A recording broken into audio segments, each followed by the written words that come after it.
les amis, aujourd'hui je vais vous faire une autre vidéo sur la loi de l'attraction, mais cette fois-ci je vais mettre l'accent sur les problèmes que l'on peut rencontrer pour vraiment activer correctement cette fameuse loi de l'attraction. Je vous invite à aller visionner de nouveau, si vous ne l'avez pas déjà fait, ma vidéo précédente sur la loi de l'attraction qui explique en détail chacune des clés, chacune des étapes à activer, si vous voulez, correctement, émotionnellement, pour que cette fameuse loi de l'attraction fonctionne correctement a priori.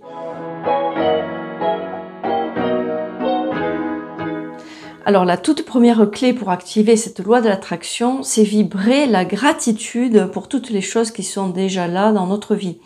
Et activer en même temps la foi que cette règle de l'univers fonctionne effectivement.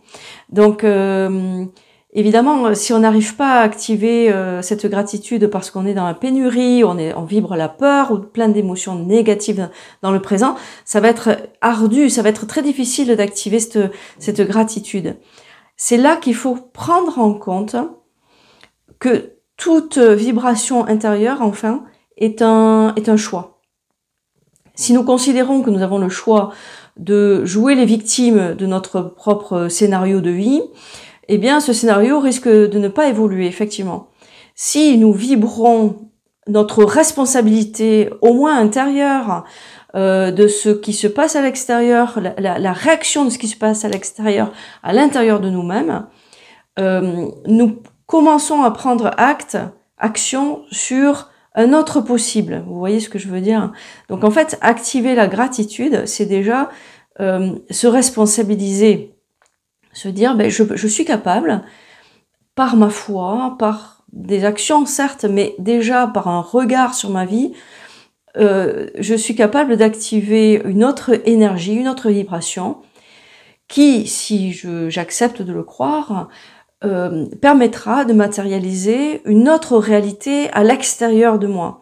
C'est là où la foi, évidemment, le croire que c'est possible est important, parce qu'évidemment, si on n'y croit pas, on n'arrivera pas à changer ce schéma, en fait. Vous voyez, la vie, il faut toujours revenir à cette analogie du projecteur. Ce que nous vibrons à l'intérieur se projette comme un film sur un écran qui peut être, admettons, blanc et neutre au départ, mais que nous avons la force de pouvoir changer. Nous avons ce pouvoir-là. Nous avons le pouvoir de changer notre réalité à l'extérieur de nous. Comme, si vous voulez, une sorte de rêve éveillé. Imaginez que vous êtes dans un rêve que vous pouvez contrôler.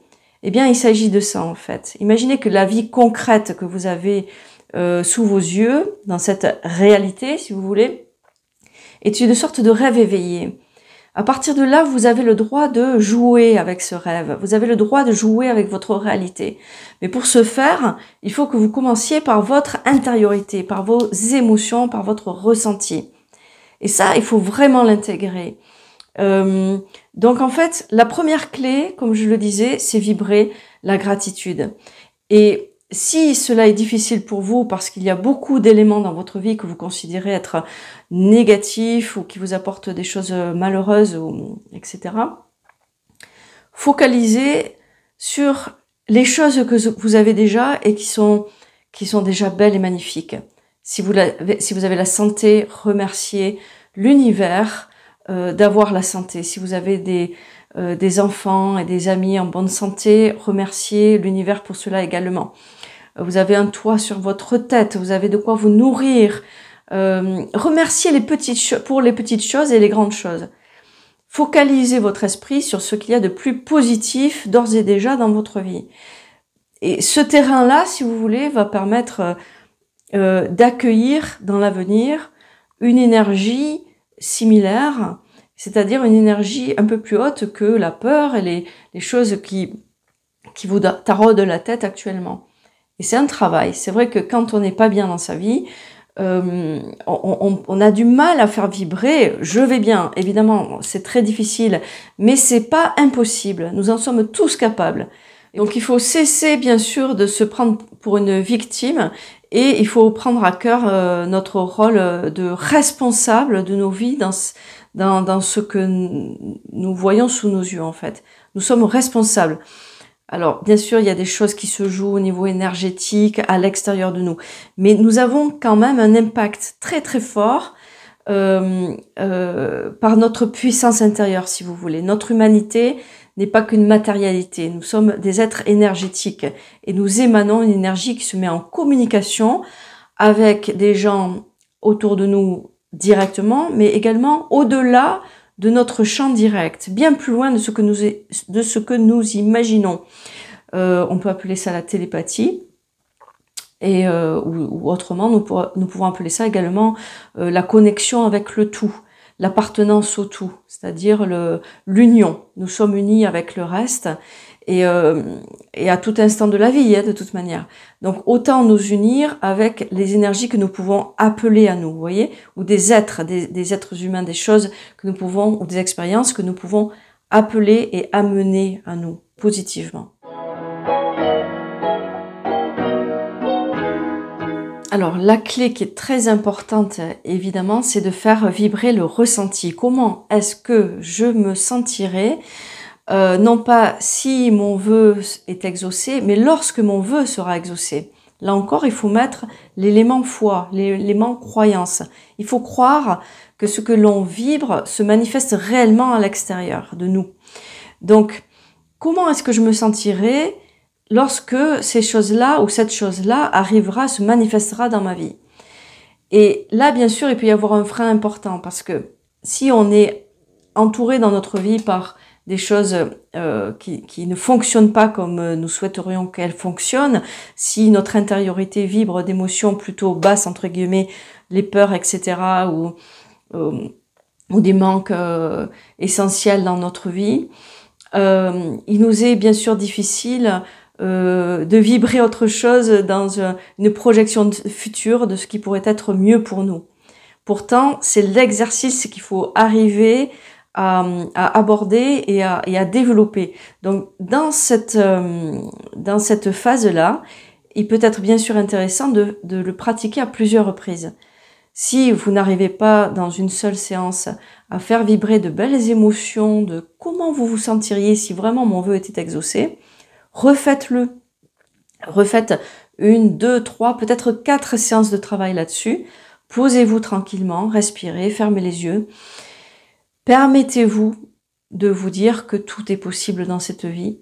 Accordez-vous comme un cadeau, un rêve en conscience, un rêve éveillé, en fermant les yeux ou en gardant les yeux ouverts à votre convenance. Imaginez-vous dans un scénario, peut-être vous pouvez visualiser ce scénario. Qu'est-ce qui se passe réellement dans ma vie lorsque là où les choses que je désire se réalisent, se mettent en place, en œuvre? Comment est-ce que ces choses-là vont se matérialiser? Quelles sont les émotions que je vibrerai? Comment mon entourage va réagir à cela? Comment mon interaction avec mon entourage va se transformer peut-être? Mes mouvements, mes déplacements? Comment mon pouvoir d'achat peut-être peut changer si c'est au niveau financier que vous, admettons, vous avez perdu votre emploi, et même au niveau de la santé, vous pouvez travailler là-dessus, bien entendu. Donc, essayez de transmuter vos énergies dites basses ou qui en tout cas vont continuellement vous faire venir matérialiser dans vos vies les choses que vous craignez le plus, admettons. Transformez-les pour oser rêver quelque chose de magnifique. Et là, à partir de là, vous verrez que quand ce scénario commence à se mettre en place, avec un peu de pratique, admettons, eh bien, les émotions vont commencer à émerger, de belles émotions. Et là, vous pouvez même les provoquer, j'ai envie de dire.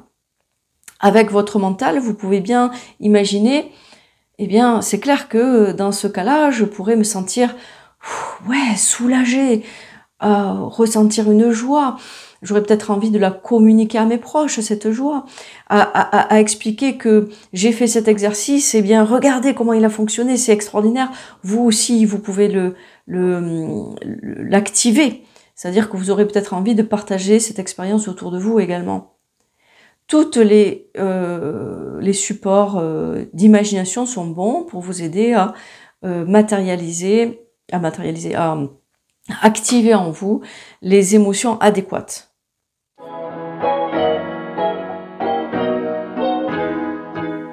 L'étape suivante, c'est de nouveau faire vibrer la gratitude et dire merci pour le scénario qu'on a mis en place au niveau du cœur, au niveau des émotions, des ressentis et des visualisations. C'est-à-dire on prend en main notre scénario, qu'on le voit, qu'on le ressent convenablement, là le travail est quand même en grande partie bien élaboré, bien fait. Mais ça ne suffit pas tout à fait. Il faut encore dire merci comme si ce scénario était déjà actif dans notre vie. Et il est assurément, parce que vous l'avez activé au niveau émotionnel, au niveau des ressentis, au niveau de votre rêve intérieur, au niveau de vos projections personnelles intérieures. Vous avez donc, dans ce sens, émis les ondes, si vous voulez, on peut appeler ça des ondes ou la télépathie, enfin la connexion, si vous voulez, adéquate avec l'extérieur, depuis l'intérieur, pour que ce film se réalise dans votre vie et que vous appeliez à vous les acteurs, si vous voulez, de ce scénario, les mises en scène, les scènes de ce scénario qu'elles se manifestent dans votre vie. Et vous pouvez en même temps peut-être imaginer ou ressentir simplement que oui, vous allez en faire bénéficier d'autres personnes. C'est-à-dire que lorsque ce scénario se matérialisera et se manifestera dans votre vie, vous serez apte à en faire bénéficier des personnes autour de vous. Et ça aussi, c'est un cadeau que vous pouvez offrir au monde. La toute dernière étape, et non pas des moindres, c'est vraiment le lâcher-prise. C'est-à-dire accepter de croire que cet exercice peut réellement fonctionner. C'est-à-dire lui vouer toute sa confiance. Éviter que le mental prenne le dessus, le mental qui veut tout contrôler, savoir comment les choses peuvent bien se réaliser. Cette partie-là de nous-mêmes va saboter, si vous voulez, le bon fonctionnement de la loi de l'attraction. Il faut faire confiance et se dire qu'effectivement, les choses peuvent se mettre en place de la manière la plus idéale pour nous et pour les autres. Si vous n'arrivez pas à lâcher prise, dites-vous bien qu'il y a de fortes chances que vous soyez en train de saboter tout le processus. Parce qu'en faisant cela, en attendant que la chose se réalise, en réfléchissant à comment elle pourrait se réaliser, on est en train en réalité d'émettre une énergie de manque, de pénurie, de manque de foi également. Donc le lâcher-prise, si vous voulez, n'est pas juste un terme, un mot, il émet une énergie, une vibration qui ne correspond pas du tout à ce que l'on appelle à soi. C'est même l'opposé. C'est pour ça qu'il est important de faire son vœu, le faire une fois, 2 fois, 3 fois, 4 fois, 5 fois peut-être, jusqu'à temps que les énergies soient bien émises dans notre cœur, dans notre visualisation, que l'on ressente vraiment le bonheur de ce vœu réalisé comme s'il était déjà là. Et une fois que cette énergie a été émise dans l'univers, à partir de là, on peut lâcher prise. C'est là qu'on peut abandonner l'exercice et laisser les choses se faire toutes seules en réalité. Voilà.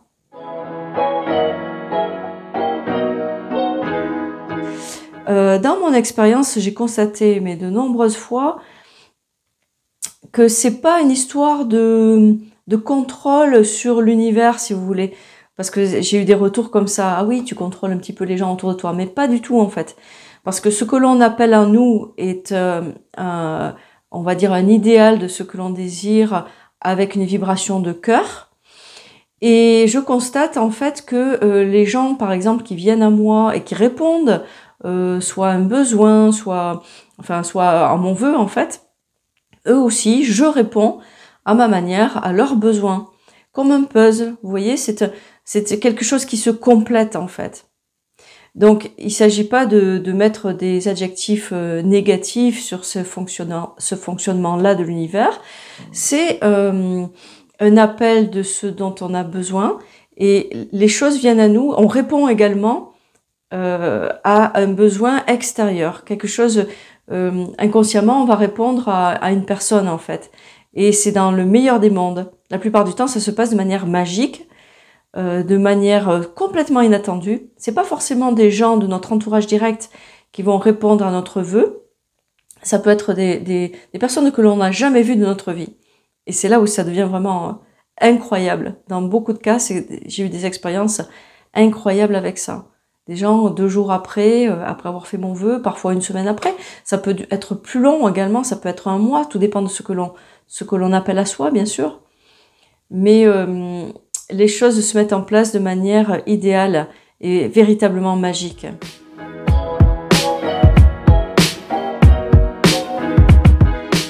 N'hésitez pas bien sûr à partager cette vidéo et à mettre un petit pouce pour aimer la vidéo si vous l'avez appréciée. Tout encouragement est bon pour ma chaîne, bien entendu. Je vous souhaite une excellente journée et je vous dis à très bientôt.